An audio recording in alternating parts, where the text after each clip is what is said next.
Hi guys, and welcome back from Carly at the Herbathicary. Really good to see you guys again. If you're new to the channel or like the videos, please show your support by hitting like and subscribe down below. Let us know that you've enjoyed it, found something useful, and you'll get notifications whenever we do any new videos. We do have ones on everything from crochet to macrame, to hundreds of foraging videos and recipes, identifications, and soups, stews, risottos, lots of videos. Hope you enjoy them. Today we will be going out and scouting a new site for my foraging courses. Haven't seen this one before, but let's go see how many items we can find. Not exactly dressed for the challenge because I'm going out for lunch with my mum-in-law. So let's see how this one goes and whether or not my shoes survive. See you guys on the forage.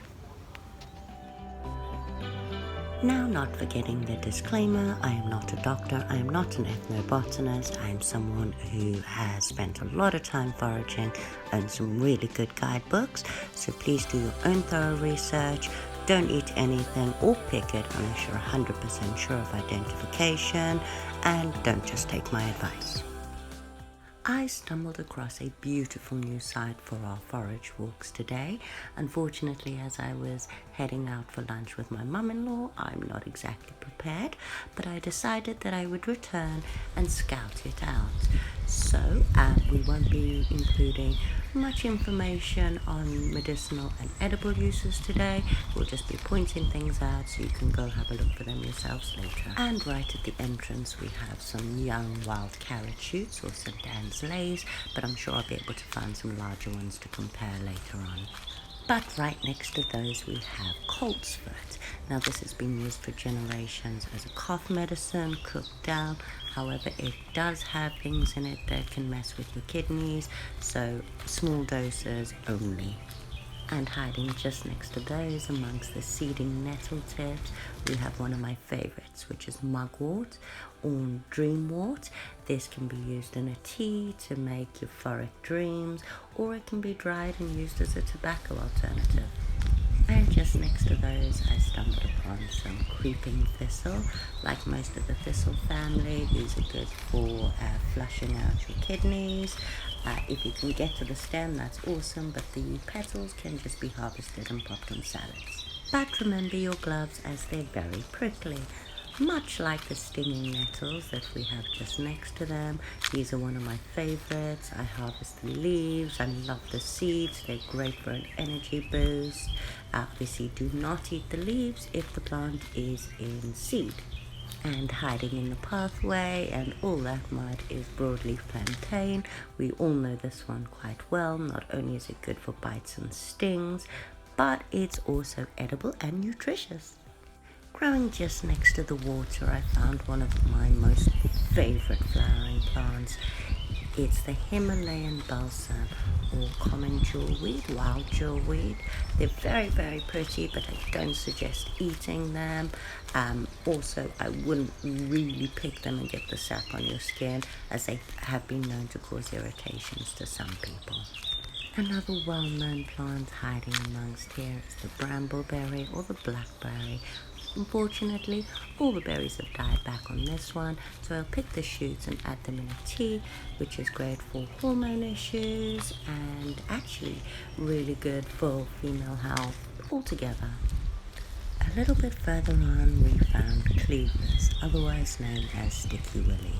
Now these can be made into an infusion for a hair rinse to promote hair growth, or a tincture using alcohol as a facial toner. Very good one to know. They also make wonderful crowns. This is common hogweed. Now I'm going to try and get a better picture of this one because its brother, the giant hogweed, is very dangerous. As you see, the heads of this one only have up to 20 little stems, so you can be pretty certain that's the common version. But more importantly, where the common hogweed, not this one because it's dead now, will have purple up the stem, The giant hogweed, the poisonous one, will have purple blotches and spots on them. Now the young shoots of these are absolutely delicious and can be eaten kind of like asparagus or another green, but the seeds, once they're dry like these ones, they're a great cardamom substitute.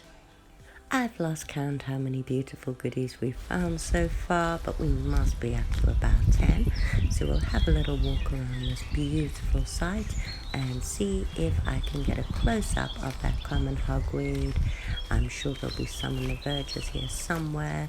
They like it moist, so this dead tree will probably be, yep, there we go. So here we have the common hogweed, and there are the dried seeds at the top, and as you can see, there's about 20 stems on each of those umbels. The seeds are in those little dried pods, and they've got big leaves, and as you can see, there's purple up the stem, but it's not blotchy and spotty like a weird skin infection. And just a little bit to the left, there's some of these young shoots, and it's these little baby shoots that you'd want to pick. Again, make sure you're sure of your identification, and those little shoots can be cooked up. I'd go for a slightly younger one than that, and they're extremely tasty. There's a good one over there. So yeah, absolutely lovely as a steamed vegetable. And these are nestled just under a beautiful weeping willow tree. The properties in the bark are very similar to aspirin, although the white willow does have higher quantities of this property. So if you can find a white willow, however, weeping willow does too. And just to the left of it on the path, we have a healthy patch of ground elder. And these ones are flowering. As you can see, they're little umbellifers. Now, I'll avoid these ones because they're right at dog walking level, or dog weeing level rather. But not only are these high in vitamins and minerals, highly nutritious, they also have diuretic and expectorant properties, and they have also been called goutweed, as I believe it helps flush your system and get rid of gout. So continuing on, I will have one more look at this beautiful willow tree and see what else is in the verges. Oh, we have a one, the dock leaf. We know that that one's great for bites and stings, but it's also edible, high in vitamins and nutritious. So we will definitely add that one to our menu.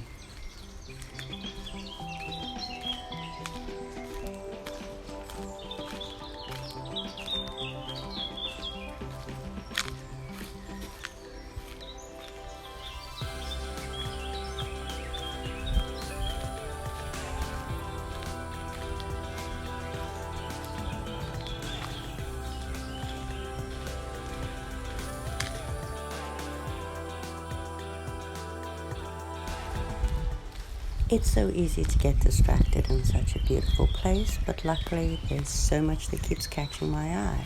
Here we have fireweed, another highly nutritious, high in vitamins plant. The beautiful pink flowers can be used to make a fireweed flower jelly, and the leaves can be used in tea or just cooked up in a stew. Absolutely amazing. And standing at over 6 foot tall, they give a very tropical feel to the woods. Now, just over here we have one of my favorites again, which is yarrow, part of the umbellifer family, so we will cover those. But this one, I like to dry these beautiful wispy leaves up and use them as a styptic powder to stop bleeding. Now, the flowers, as you can see, are very much like the other umbellifers, including the wild carrot, but as you can see with these two next to each other, there is quite a large difference between those leaves. My next find was very exciting, as it's the first time I found it in my area, but this is the burdock. Not only are the roots and stems highly nutritious, they're also rather tasty, and the leaves can be dried and a tea made and used to treat skin conditions like eczema and psoriasis.